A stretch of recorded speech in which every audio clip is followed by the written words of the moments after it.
Hello everyone and welcome to only IAS. स्वागत है आपका 22 मई के प्रीलिम्स बूस्टर न्यूज़ डिस्कशन में। आज का पहला इंपॉर्टेंट आर्टिकल बात करता है नेशनल आर्काइव्स ऑफ इंडिया के बारे में।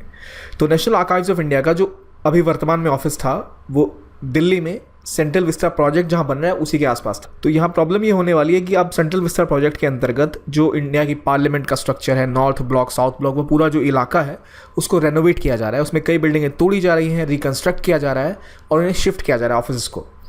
तो कई आर्किविस्ट और स्कॉलर्स जो हैं उनका कहना है कि जो आर्काइव्स का मटेरियल था, जो उनके एनेक्सेस थे अभी वर्तमान में, उनको जो डिमोलिश किया जाएगा, उनको जो तोड़ा जाएगा, इससे काफ़ी नुकसान हो सकता है और जो ये बिल्कुल ट्रांसपेरेंट नहीं है। गवर्नमेंट को बताना चाहिए कि वो ऐसा क्यों तोड़ रहे हैं, क्या ज़रूरत है इस तरह की चीज़ें और क्या आवश्यकता है इसको तोड़ने की। तो इसलिए थोड़ा न्यूज़ में आया। अब इसके बारे में कुछ जान लेते हैं कि पहले national Archives of India normally पहले शुरू कहाँ से हो, आर्काइव्स का काम क्या होता है। अगर आप हिस्ट्री पढ़ेंगे, मॉडर्न हिस्ट्री, तो आपको पता लगेगा आर्काइव एक बहुत इंपॉर्टेंट सोर्स है जहाँ से हमें बेसिक जानकारी मिलती है। तो आर्काइव्स चाहे ब्रिटिश एरा के हों, चाहे फिर वो लेट्स से मराठा एम्पायर के हों या फिर मुगल एम्पायर के हों, तो वो सभी कुछ ना कुछ होते हैं जिनसे आप हिस्टोरिकल डेटा या पूरी कहानी बनाते हैं कि जो इतिहास हमारा घटा है उसके बारे में जान सकते हैं। तो बहुत वाइटल सोर्स ऑफ इन्फॉर्मेशन होते हैं आर्काइव्स।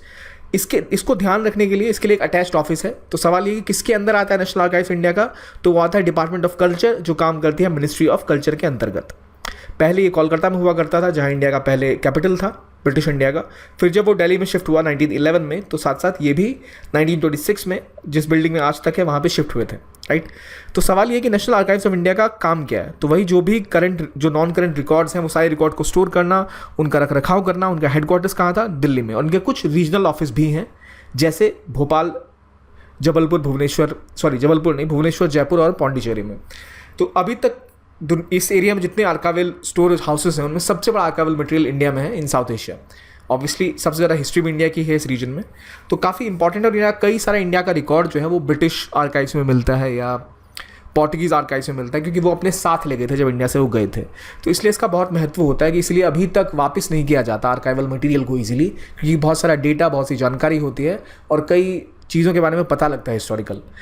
तो जब इसके बारे में पढ़ रहे हैं तो ये जानते हैं कि अभिलेख पोर्टल क्या होता है। तो जैसे नेशनल आर्काइव्स की बात करें तो इसको राष्ट्रीय अभिलेखागार कहते हैं। तो जैसे शिलालेख होता है कि जब पत्थर पे कुछ लिखते हैं तो उसे शिलालेख कहते हैं, और जब आप उसको किसी पेपर पे या कहीं और लिखते हैं उसको अभिलेख कहते हैं, जो भी आर्काइवल मटीरियल होता है।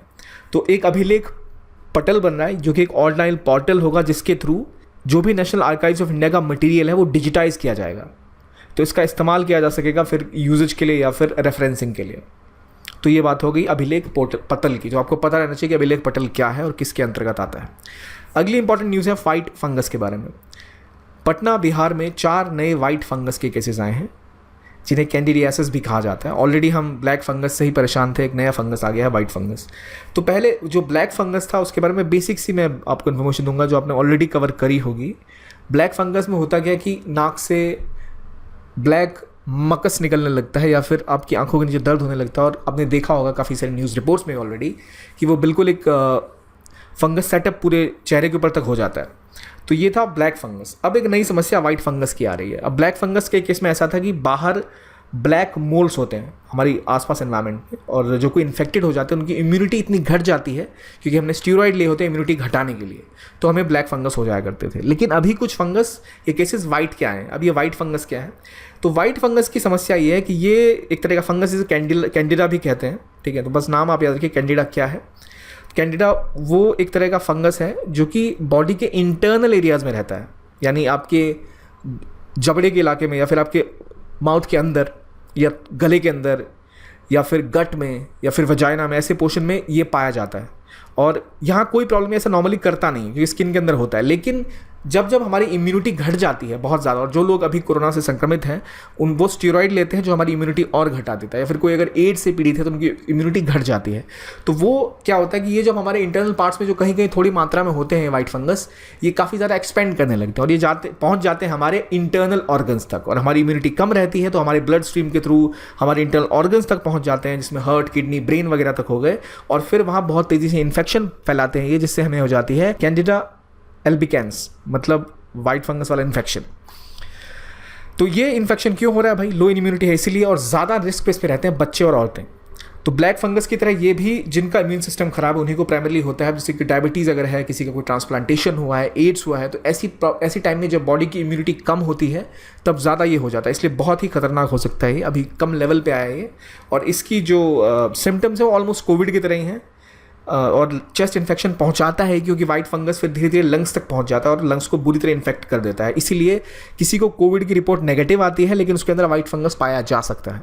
तो इसका तरीका है सॉल्व करने का कि सीटी स्कैन कराया जाता है जिससे पता लगे कि आपके लंग्स में क्या सिस्टम है, एक्सरे कराया जाता है और फिर फंगल मेडिकेशन को दी जाती है। इसकी प्रिवेंशन का तरीका यही है, सैनिटेशन ढंग से की जाए और कोशिश की जाए कि पहले कोविड हो ही ना, राइट। फिर दूसरी बात आती है जो हमने ऑलरेडी ब्लैक फंगस थोड़ा सा कवर किया, विच इज़ म्यूकोरमाइकोसिस, जिसके अंतर्गत ब्लैक फंगस ग्रस्त कर देता था इंसानों को, जहाँ वो आपके अगेन सेम सिनेरियो है कि वो बाहर से आता था, ठीक है, मोल्स बाहर होते थे, वो आके अटैक कर लेते थे व्यक्ति को। यहाँ पे आपके इंटरनल ही कुछ नॉर्मली किसी लोग कुछ जगहों पे पाया जाता है, ये बहुत कम मात्रा में, पर क्योंकि इम्यूनिटी खत्म हो चुकी होती है तो वो आपके ऊपर अटैक कर देते हैं, राइट। अगला इंपॉर्टेंट पॉइंट है कॉप्स फ्लावर के बारे में, जो कि सैन फ्रांसिस्को के बे एरिया में देखने को मिला। इस फूल की खास बात यह है, इसकी अपीयरेंस ऐसी है कि इसका स्टेम बहुत मोटा है और इसे एक फैलस की अपीयरेंस देता है। एक फ्लावरिंग प्लांट है जो कि सुमात्रा इंडोनेशिया में पाया जाता है। इसके लिए इंपॉर्टेंट चीज़ हमारे लिए है कि क्योंकि इसका दुनिया का ये सबसे बड़ा अनब्रांच्ड इनफ्लोरेसेंस है, मतलब अगर आप देखें इसका तना काफ़ी मोटा होता है और इसमें सिर्फ एक तना होता है, राइट। जैसे इस फूल में आप देखें सिर्फ एक तना होता है और इसमें कोई ब्रांच नहीं होता। तो इसलिए इसकी खास बात यह है कि सबसे बड़ा दुनिया का अनब्रांच्ड एक तरह का फ्लावरिंग ट्री है ये। और ख़ास बात ये कि अभी एंडेंजर्ड प्लांट की कैटेगरी में आया है IUCN के अंतर्गत। इसके अलावा हमें और डिटेल में इसके जाने की उतनी ज़रूरत नहीं है। ऑब्वियसली एक डेटा की लिमिट है, आप कितना डेटा याद रख सकते हैं, सब कुछ तो याद रखना पॉसिबल नहीं है, पर हाँ हमें पता होना चाहिए कॉप्स फ्लावर क्या इंडिया में मिला, नहीं, कहाँ मिला, सुमात्रा में मिला था। और क्या इसकी स्पेशल फीचर्स हैं कि ऑलरेडी अभी ये एंडेंजर्ड कैटेगरी में है, फेललेस के जैसा इसका डिज़ाइन है और इसके अंदर एक मांस की बदबू सी आती है, जो सड़े हुए मांस की बदबू सी आती है, पंजेंट स्टेंच कह सकते हैं इसको। तो ये एक इसकी पहचान होती है, इसलिए इसे कॉप्स फ्लावर भी कहते हैं ना, मतलब कॉप्स मतलब लाश होती है, तो लाश के जैसा फूल। तो याद रखना इसको आसान है, लाश के जैसा फूल जिसके अंदर एक लाश की तरह बदबू आती है और जो स्टेम जिसका बहुत बड़ा होता है। Then we move to next news which is about CBID यानी community based inclusive development programme. तो ये जो नया प्रोग्राम है, अब बहुत सारे प्रोग्राम्स हैं, हम हर प्रोग्राम याद रखें और हमारे लिए ज़रूरी ये है कि प्रोग्राम किस मिनिस्ट्री के अंतर्गत है ये पता होना बहुत ही आवश्यक है। तो ये जो प्रोग्राम चलाया जा रहा है ये है CBID community based inclusive development programme. ये करेगा ये कि जो दिव्यांग लोग हैं उनके रिहेबिलिटेशन के लिए काम आएगा। तो नॉर्मली आपसे अगर मैं अभी पूछूं किस मिनिस्ट्री के अंतर्गत है, थोड़ा कन्फ्यूजन हो सकता है। नॉर्मली अभी वर्तमान में सोशल जस्टिस और एम्पावरमेंट मिनिस्ट्री के अंतर्गत आता है। तो जो भी ऐसी स्कीम हो जिस पर आपको लगे कि आप गलत आंसर टिक कर सकते हैं, उसकी मिनिस्ट्री ढंग से याद कर लीजिए। अगर जल शक्ति अभियान पूछो तो काफ़ी सिंपल हो जाता है किस मंत्री का है, किस मंत्रालय का होगा वो। डिफेंस की चीज़ें हैं, ये सब इजीली मेंशन की जा सकती है, पर ऐसे स्कीम्स थोड़े से मुश्किल होते हैं। तो इन्होंने एक 6 महीने का community based development programme launch किया है, जिसके तहत एक तरह से ये एक दिव्यांग मित्र वाला कॉन्सेप्ट लाएंगे। जैसे शिक्षा मित्र होते हैं या स्वास्थ्य मित्र होते हैं जो बेसिक एजुकेशन पे काम करते हैं या फिर basic health care facilities provide कराते हैं, उसी प्रकार से जो दिव्यांग लोग हैं उनकी जो समस्याएं होती हैं उनको सॉल्व करने के लिए एक रिहेबिलिटेशन काउंसिल ऑफ इंडिया और यूनिवर्सिटी ऑफ मेलबर्न ने मिलकर ये डेवलप किया है प्रोग्राम। यहाँ एक और इंपॉर्टेंट पॉइंट है, रिहेबिलिटेशन काउंसिल ऑफ इंडिया के बारे में अगर मैं आपसे पूछूं और आपसे पूछूं क्या ये एक स्टैच्यूटरी बॉडी है, तो अक्सर बच्चे जवाब देंगे कि नहीं, एक स्टैच्यूटरी बॉडी नहीं है, जबकि असल में एक स्टैच्यूटरी बॉडी है। तो इसलिए हमें इसका नाम याद रखना है कि भाई rehabilitation council of India is a statutory body. क्या करती है ये सभी हम देखते हैं। तो ये जो प्रोग्राम बनाया गया है इसका एम पहला क्या है कि भाई हम एक ग्रास रूट लेवल पे वर्कर की कम्युनिटी बनाएंगे जिनको ट्रेन किया जाए कैसे दिव्यांग लोगों की जो अलग अलग समस्याएं हैं उनमें वो ट्रेन हो सके, उनकी सॉल्यूशन दे सके वो। तो आशा वर्कर, आंगनवाड़ी वर्कर्स के साथ मिलकर काम करेंगे और जो क्रॉस डिसेबिलिटीज़ इश्यूज़ हैं, अलग अलग तरह की डिसेबिलिटीज़ होती हैं, किनको आंखों की प्रॉब्लम हो सकती है, कई और तरह की डिसेबिलिटीज़ हो सकती हैं, तो उन सभी को के लिए इन्हें ट्रेन किया जाएगा और इन्हें दिव्यांग मित्र कहा जाएगा। और जो नोडल बॉडी है जो उनका एग्ज़ाम लेगी जिससे पता चले कि भाई ट्रेनिंग हुआ है कि नहीं, आप पास हुए नहीं, वो national board of examination in rehabilitation लेगी अंदर रिहेबिलिटेशन काउंसिल ऑफ इंडिया, और ये सर्टिफिकेट भी इनको प्रोवाइड करेगी। तो फिर वही बात आ गई, rehabilitation council of India is a registered society which is a statutory body, क्योंकि 1993 में एक एक्ट पास कराया गया था रिहेबिलिटेशन काउंसिल ऑफ इंडिया का, जिसके तहत इनको स्टैच्यूटरी बॉडी होने का एक तरह का प्रमाण मिल गया था। तो ये करती क्या है, ये डेवलप करती है ऐसी सिस्टम को, ऐसे प्रोग्राम और कोर्सेज को जो कि स्पेशल एजुकेशन प्रोवाइड करा सकें रिहेबिलिटेशन के क्षेत्र में। और इसके अंदर एक सेंट्रल रिहेबिलिटेशन रजिस्टर बनाया जाता है कि इसके अंदर कौन कौन से क्वालिफाइड प्रोफेशनल्स हैं या कैसा रिसर्च प्रमोट करना है, और अगर कोई क्वालिफाइड व्यक्ति इन एरियाज़ में काम करता पाया जाता है उसके खिलाफ ये एक्शन भी ले सकते हैं। तो ये 3 चीज़ें इंपॉर्टेंट है। इसका मैंडेट क्या है, ऐसे क्वेश्चंस अक्सर आते हैं और हम काफ़ी स्टम्प हो जाते हैं काफ़ी बार, तो ये चीज़ें पता होनी चाहिए। Next, Paracel island. Paracel island या पार्सल आइलैंड ये असल में साउथ चाइना सी में है, काफ़ी न्यूज़ में रहा है। तो स्पार्टली आइलैंड और पैरासल आइलैंड स्पेसिफिकली ये 2 आइलैंड बहुत इंपॉर्टेंट है। ये पूरा रीजन जो साउथ चाइना सी का है इसमें काफ़ी विवाद चलते रहते हैं, मुझे पता है, आप इसके बारे में थोड़ा बहुत तो आपने पढ़ा ही होगा। तो बेसिक इंट्रो ये है कि ये रीजन बहुत इंपॉर्टेंट है क्योंकि यहाँ से लगभग 30% ऑफ वर्ल्ड का जो एनर्जी हो यहाँ से पास होती है, ऑयल हो गया, गैसेस हो गए, और मोस्टली वो चाइना जाती हैं, राइट। दूसरी बात की जो रीजन है यहाँ 10% दुनिया का जो फिशेज़ हैं वो स्टॉक यहाँ पर है। कई सारा मर्चेंडाइज मूव करती हैं, $100 बिलियन से ऊपर का यहाँ से गुड्स मूव करता है इस रीजन से, क्योंकि साउथ चाइना सी का ये रीजन चाइना को ही नहीं कनेक्ट करता। यहाँ इधर जो रीजन है आसियान कंट्रीज़ का, जिसके अंदर 10 देश हैं, ये बहुत ज़्यादा स्ट्रैटेजिकली इंपॉर्टेंट है। इसके यहाँ पर एक चोक पॉइंट भी है इधर इस रीजन में, जहाँ पे स्ट्रैटेजिकली एक इंपॉर्टेंट लोकेशन है, जो जैसे अगर आपने चोक कर दिया, उस लोकेशन पे नेवी भेज दी तो चाइना का सामान वहाँ से नहीं जा पाएगा। तो इसको बदलने के लिए चाइना ने बहुत से उपाय कर रखे हैं। वो BRI इनिशिएटिव लेके आए हैं, बेल्ट एंड रोड इनिशिएटिव। वो इसके लिए और तरह की स्कीम्स लाते हैं कि भाई किस तरह यूरोप में घुसा जाए बिना इस रूट का इस्तेमाल किए हुए, क्योंकि यहाँ इंडिया अपनी नेवी भेज सकता है और अमेरिका भी चाहे तो जापान के रास्ते से अलग अलग इलाके से यहाँ अपनी नेवी भेज सकता है, तो चाइना को दिक्कत आ सकती है। चोक पॉइंट है, इसे चोक किया जा सकता है।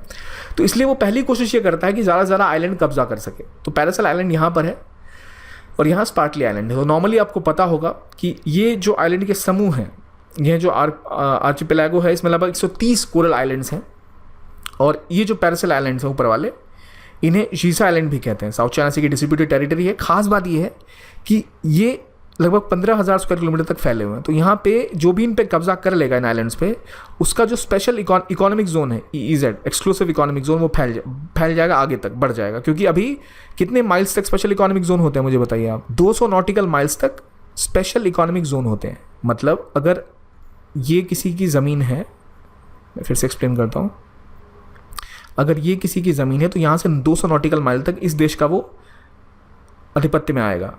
और यहाँ कई सारे देश देख रहे हैं आप, फिलीपींस है, मलेशिया है, वियतनाम है, चाइना है। लेकिन चाइना का क्लेम है कि ये सब छोड़ो, ये जो पूरा इलाका है 15वीं शताब्दी में हमारे राजाओं का राज हुआ करता था इस पूरे इलाके पे, तो ये पूरा हमारा है। इसे कहते हैं 9 डैश लाइन, उनका क्लेम है ये, राइट। तो पार्सल आइलैंड और स्पार्टली आइलैंड पे कब्जा करके वो, अगर यहाँ किसी ने कब्जा कर लिया तो उसका जो अब गिना जाएगा भाई एक्सक्लूसिव इकोनॉमिक जोन, या फिर उनका जो क्लेम होगा वो आगे तक होगा। तो इसलिए सब चाहते हैं कि भाई ये आइलैंड कब्जा कर लें, लेकिन ये नॉर्मली अभी विवाद इस पर चल रहे हैं स्पार्टली और पार्सल आइलैंड की। खास बात यह है इसमें ड्रैगन होल नाम की एक जगह है जो कि सबसे बड़ा अंडर वाटर सिंक होल है, राइट। एक फिशिंग ग्राउंड है, ऑयल गैस रिजर्व्स और बहुत सारे इसके अंदर हैं जो एक्सप्लोर किए जा सकते हैं। पर हमारे लिए इंपॉर्टेंट है इसके कॉन्टेक्स्ट को समझना, जो मैंने थोड़ी बहुत समझाने की कोशिश की। तो ये चाह रहे हैं, इसे कहते हैं कि कैबेज स्ट्रैटेजी। जैसे बंद गोभी आपने देखी होगी, तो अलग अलग उसकी टॉप की लेयर उखाड़ते उखाड़ते आप अंदर तक पहुंच सकते हैं। उसी तरह एक एक करके ये एक एक आइलैंड कब्जा करना चाहते हैं ताकि पूरा इलाका इनका हो जाए। और इसके अलावा जो ये सलामी टैक्टिक्स एक और टर्म है जो यूज़ किया जाता है, इसके ऊपर भी हमने कवर पहले ही कर रखा है वो टॉपिक। तो सलामी टैक्टिक्स का कैबेज स्ट्रैटेजी है, इसका इस्तेमाल करके ये एक एक करके आइलैंड पे कब्जा करना चाहते हैं। देखिए यहीं देखिए, यहाँ पे मलेशिया का क्लेम है, यहाँ इंडोनेशिया का क्लेम है, यहाँ फिलीपींस का क्लेम है, ये डॉटेड लाइन्स हैं। तो ये अपने अपने अनक्लॉज UN क्लॉज के हिसाब से जो उनके हिस्से की ज़मीन है उसका कब्जा करते हैं। लेकिन इनका कहना है चाइना के नहीं, ये जो 9 डैश लाइन है ये पूरा इलाका हमारा है। तो इसलिए बहुत सारा विवाद साउथ चाइना सी में है। अगला इंपॉर्टेंट आर्टिकल है एकलव्य रेजिडेंशियल स्कूल के बारे में। मिनिस्ट्री ऑफ ट्राइबल अफेयर्स ने एक MOU साइन किया माइक्रोसॉफ्ट के साथ कि ट्राइबल स्कूल्स जो होते हैं, एक रेजिडेंशियल एक बोर्डिंग स्कूल है ये, इनके बच्चों को विशेष तौर पे अब एजुकेशन दी जाए ताकि वो AI ड्रिवन वो सीख सकें, हिंदी इंग्लिश दोनों में सीख सकें और अच्छे लेवल पे मॉडर्न एजुकेशन प्राप्त कर सकें। तो किसके किसके बीच MOU साइन हुआ? माइक्रोसॉफ्ट और मिनिस्ट्री ऑफ ट्राइबल अफेयर्स के अंतर्गत। तो एकलव्य मॉडल रेजिडेंशियल स्कूल किसके अंतर्गत आते हैं? तो मिनिस्ट्री ऑफ ट्राइबल अफेयर्स के अंतर्गत आते हैं। किनके लिए है?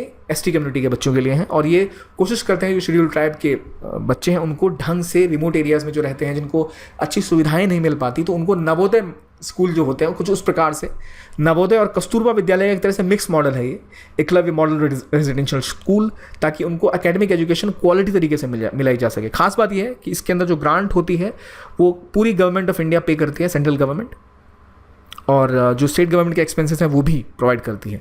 इसका टारगेट है कि 2022 तक जिस भी ब्लॉक में 50% से ज़्यादा ST पॉपुलेशन हो, वहाँ कम से कम एक एकलव्य मॉडल रेजिडेंशियल स्कूल ज़रूर खुल जाए, और या तो 50% हो जनसंख्या उस ब्लॉक की, या फिर 20,000 से ज़्यादा ट्राइबल लोग वहाँ पर हों, यानी 50% जनसंख्या हो उस एरिया की एसटी, और 20,000 से ज़्यादा वहाँ ट्राइबल लोग रहते हों, तब वहाँ एक स्कूल ऐसा खोला जाएगा। 2022 तक की टारगेट है।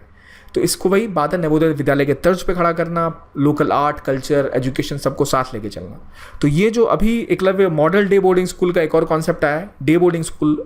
जो ये Eklavya model day boarding school है, डे बोर्डिंग स्कूल मतलब रेजिडेंशियल नहीं है, आप दिन में आइए और फिर वापस जाइए। तो ये वहाँ किया जा रहा है जहाँ पर सब डिस्ट्रिक्ट में एसटी पॉपुलेशन बहुत ज़्यादा है, वहाँ पर ये ऐसा डे बोर्डिंग स्कूल खोला जाएगा। तो कंफ्यूज नहीं होना है, डे बोर्डिंग मतलब और रेजिडेंशियल मतलब पता ही होगा आपको वैसे भी।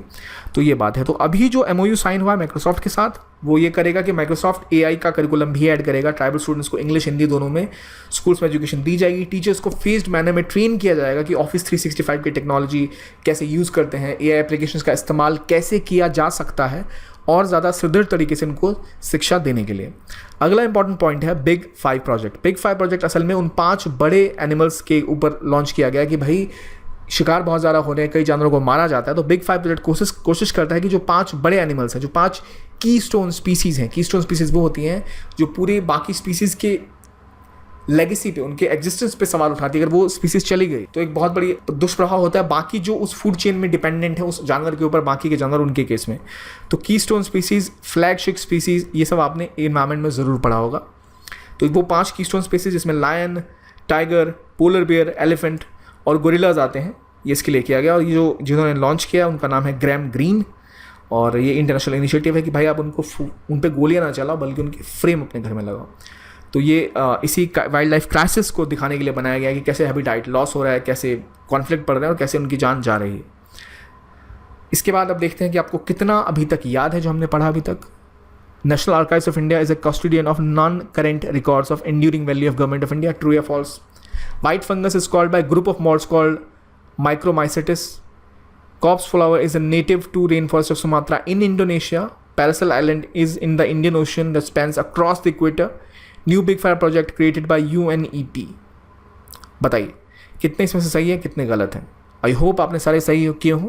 आज के लिए इतना ही। देखने के लिए बहुत बहुत धन्यवाद। Thank you and have a nice day.